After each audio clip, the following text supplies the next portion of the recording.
Hello everyone, my name is Rachel. Welcome back to my channel. Today I am bringing you guys a really kind of different and interesting video from me. This is an idea that randomly popped into my head when I was planning for romance recommendations for beginners. That is a video that I plan on doing maybe next week at some point, I'm not really sure.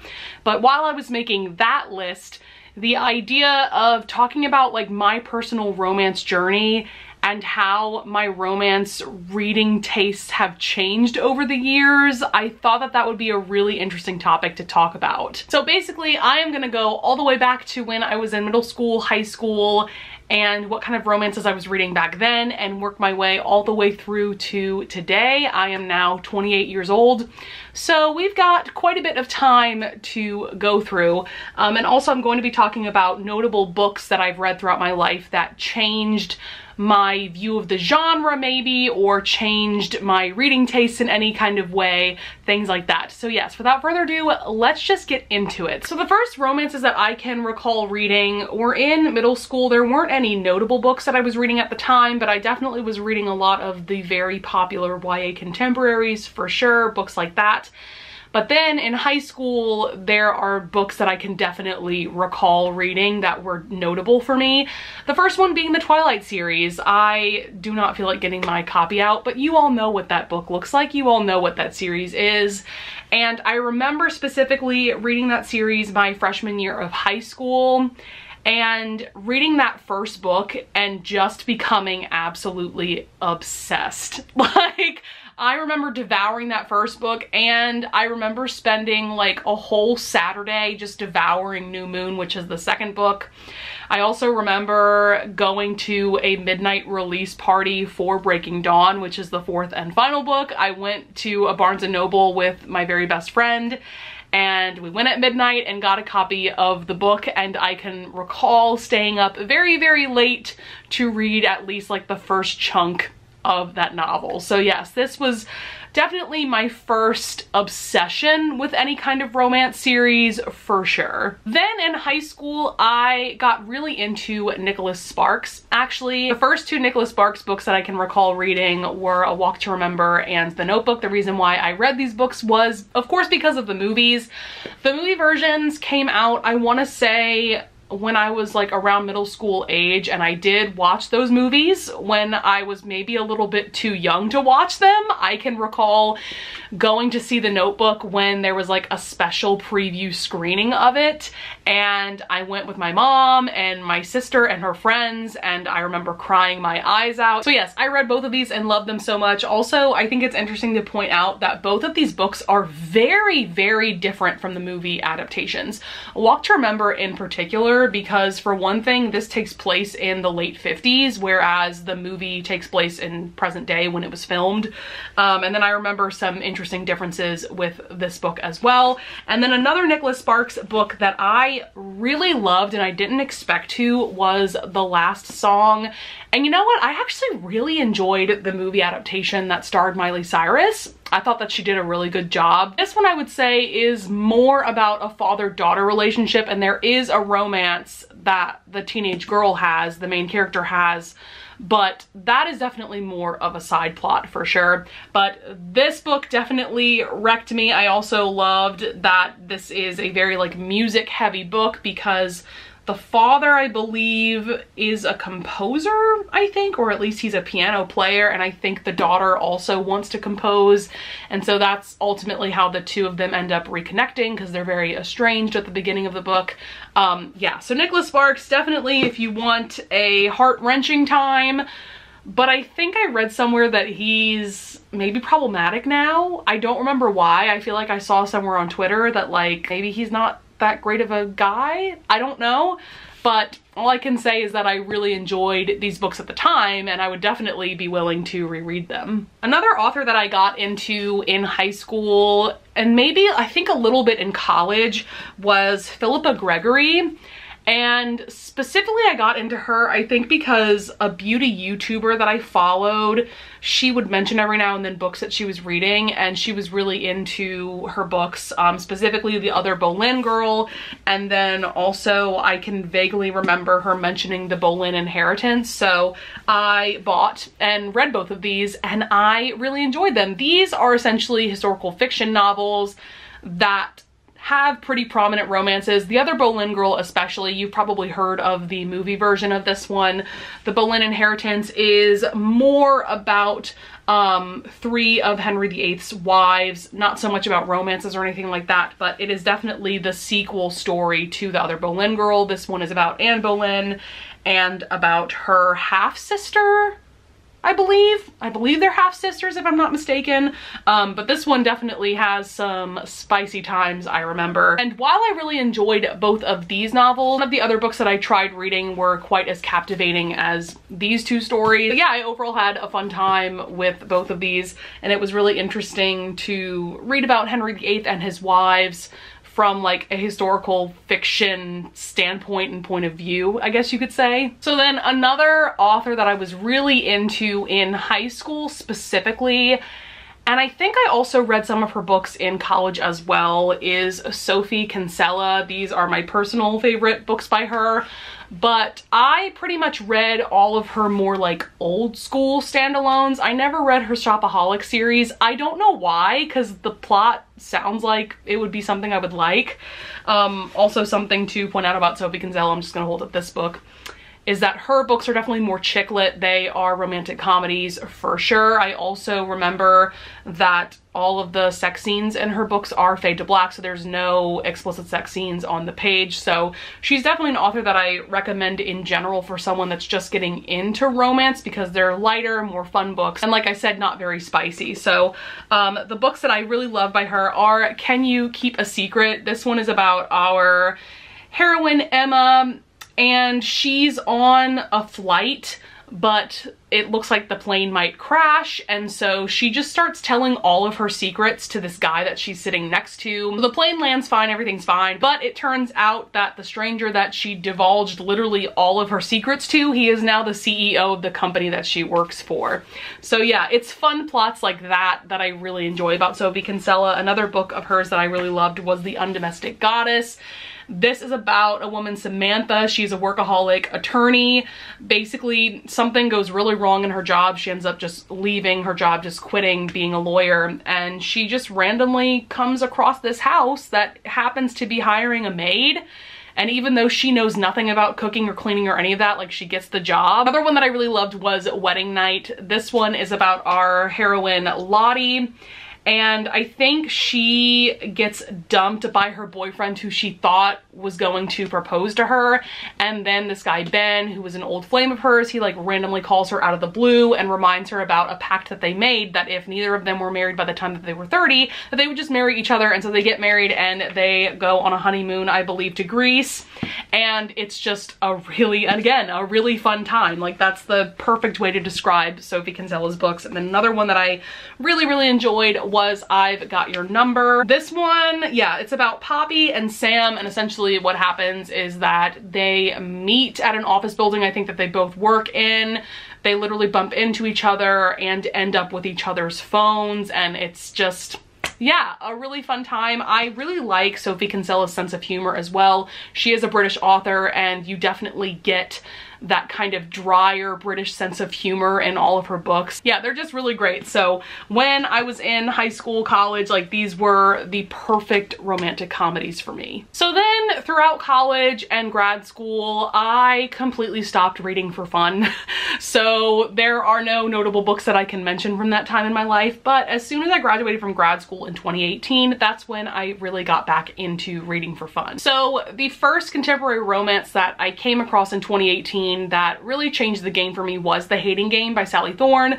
This is a romance novel that you've probably heard about. This is a classic at this point, a classic enemies to lovers, office romance. It's just a really fun time. There's still scenes from this book that live in my mind rent-free. Like there was a really fun paintball scene that I still remember. And from what I remember, this book doesn't get like too steamy. I mean, there's probably some sex scenes, but I don't remember them being like all that explicit or anything like that. So this would also be a really good recommendation if you're someone that doesn't like a ton of smut in your romances. And this is really one of the first contemporary adult romances that I ever gave 5 stars. It was truly a game changer for me in how I viewed the genre. After that, I discovered the wonderful, fantastic Tiffany Rice. So in the later part of 2018, I remember Chelsea from Chelsea Darling Reads talking about a specific book. I think it was her Halloween treat, which is book 1 in Tiffany Rice's Men at Work series. Because I think at that time, Chelsea had like this fun book club where they would try to read like terrible romance novels, like just trashy romance novels. And so I thought I would read it just for fun, but it ended up being a really great book. I will say Tiffany Rice writes a ton of smut. I mean, this book is at least half smut. Like, she really goes there for sure. But through this book, I became obsessed with her and her romances. I will say that while this series is definitely on the lighter side, definitely more romantic comedies, most of her books tend to be darker romances. And so after reading this whole series, I went into the original Sinner series sometime later, some months later. And this is definitely a dark BDSM romance series. And this one changed the game for me because my only, I guess you could say, connection to BDSM romance was knowing about 50 Shades of Grey. That is a series that I have refused to read to this day. So I haven't read the books, but I knew that they were about BDSM, and I knew that those books portrayed BDSM in a way that just wasn't accurate. And after reading this first book, I was just blown away by how educational it was about the BDSM community. And it's also just a fantastic dark romance series. But yeah, before reading this series, I hadn't really read any dark romances before. So this definitely was a very eye-opening experience for me, for sure. So in the later part of 2018, I also discovered Cassandra Clare, mainly from Emma from Emma Books, because Cassandra Clare is, I think, her favorite author of all time. And so she just raved so much about her Mortal Instrument series, and this series, this is Clockwork Angel, my 10th anniversary edition. This is the first book in her Infernal Devices series, and reading these books really opened me up to the extremely angsty YA paranormal romances. And I also just loved that this was urban fantasy. You know, these books are rooted in a world that we know, but of course there are very fantastical elements involved as well. This trilogy in particular, Infernal Devices, was truly a game changer for me because it showed me that love triangles can actually be done right. The love triangle between Will, Jem, and Tessa is just everything. And the way that the series ends with Clockwork Princess totally wrecked me. If you've read this series, you know what I'm talking about when I say the epilogue of Clockwork Princess. Totally ripped my heart out. And to this day, I still read Cassandra Clare's books because she's still writing in her Shadowhunter Chronicles universe. So then we are moving into 2019 at this point. And 2019 was when I really discovered really great historical romances, to be honest. In 2018, I had read like a couple of historicals here and there, but they weren't anything noteworthy. I think I was giving them all like 3 stars, but then starting in 2019 was when I discovered the more popular authors, one in particular that I can't not mention in a video about my romance journey is Tessa Dare. So I read The Duchess Deal, which is book 1 in her Girl Meets Duke series. This was my very first book of hers that I had ever read. I read this in like August of 2019, I believe, and to say I was blown away by this book would be putting it quite lightly, because like I said, before this time, I hadn't given any historical romances 5 stars. Like, I just wasn't blown away by the genre yet. But then as soon as I started this book, I knew that this was something different and something amazing. And to this day, this is still my absolute favorite Tessa Dare novel. I've read like 8 full novels from her at this point, and I do not plan on stopping. I just love how creative Tessa Dare gets with her characters and her stories, and her books are just so addictive and compulsively readable. Just absolutely fantastic. And then also in 2019, something that was a game changer for me was discovering really intense and heart-wrenching YA contemporary romances, and one that immediately pops into my mind is Letters to the Lost by Bridget Kemmerer. Bridget Kemmerer is probably one of my top favorite YA authors in general, and when I read this book, I didn't really know what to expect going into it, and so again, as soon as I started this book, I knew that this was something different. I knew that it was something game-changing for me personally. This is essentially about two main characters, one of them Juliet. She is drowning in grief from her mother's death, and then we have Declan, who he has a very dark past. He's a very angry young man, and he starts doing community service at the cemetery that Juliet visits to visit her mother's grave, and the two of them end up meeting because he starts responding to the letters that she writes to her mother. I know that sounds kind of weird, but it oddly works really well, and yeah, it's just a fantastic darker and more hard-hitting YA contemporary romance. Oh wow, and then another romance that I read in 2019 that just really blew my mind was The Kiss Quotient by Helen Huang. Wow, is this book fantastic. Still one of my favorite romances of all time. I'm actually planning on rereading this really soon. I am also planning on rereading The Duchess Deal really soon because these are two of my just top favorite romances. So amazing. This one really opened my eyes about the kind of representation that we're seeing in romances more and more nowadays, because this one is about Stella, who is a main character that has autism spectrum disorder. I loved following her character. She definitely educated me a lot about autism spectrum disorder, but I also just like loved her as a person.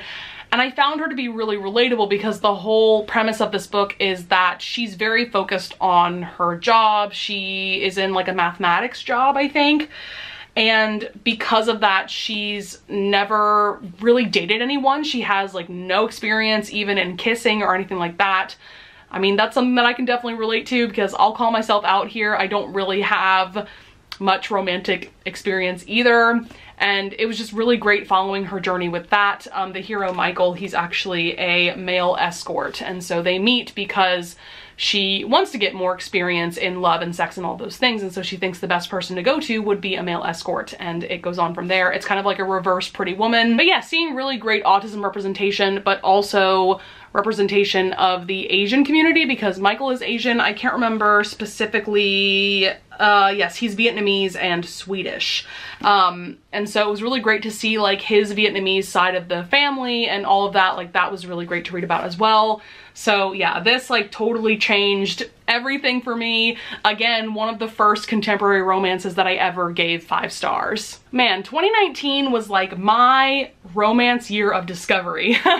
I can't talk about my romance journey without talking about this incredible author, and that is Sarah J Maas. I'm just holding up my collector's edition of Throne of Glass. This was the very first series that I read from her, and I totally recommend if you're gonna read Sarah J Maas, you should definitely start with Throne of Glass because that was the first series that she ever published, and it's really cool to see the journey that her writing has taken from this first book, Throne of Glass, to today with House of Earth and Blood and Court of Silver Flames. Like, it's crazy the transformation that her writing and her storytelling has taken. This one is more YA, but I will say I think the later books turn into new adult with the kind of subject matter that's covered in them, but it definitely starts pretty much very YA. This series showed me that there are truly epic fantasy series out there that also have epic romances. And so really because of Sarah J Maas and because of this series,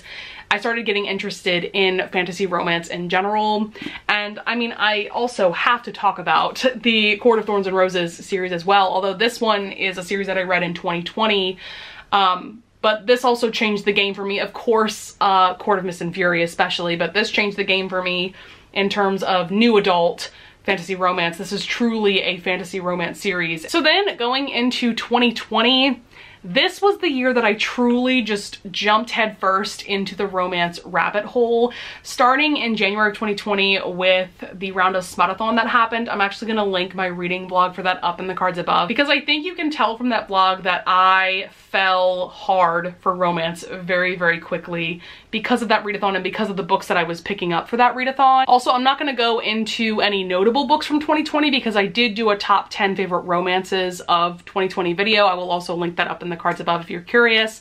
But I will say 2020 was also the year where I truly discovered different subgenres. You know, I already mentioned fantasy romance because 2020 was when I read the ACOTAR series. Also, I started getting really into paranormal romance with like the Night Huntress series by Janine Frost, the Succubus Blues series by Rochelle Mead. I actually did a video all about paranormal romances, and I will also link that up in the cards above if you want to see some of my favorites and some of the series that I want to read as soon as possible. You know, I've just gotten more and more and more into historical romances. As you can see, I have like a whole cube dedicated to the historical romances that I own, and you can't see it, but there are like a ton of historical romances on top of this bookshelf itself. And yeah, I am fully in love with this genre now, and I love just exploring more and more subgenres and authors. So I think that's going to be it for my romance journey video. And with that being said, I would love it if you would leave a comment down below. If you want to tell me about some of the romances that you first read when getting into the romance genre, I would also love it if you would leave a like and subscribe, and I thank you in advance if you do.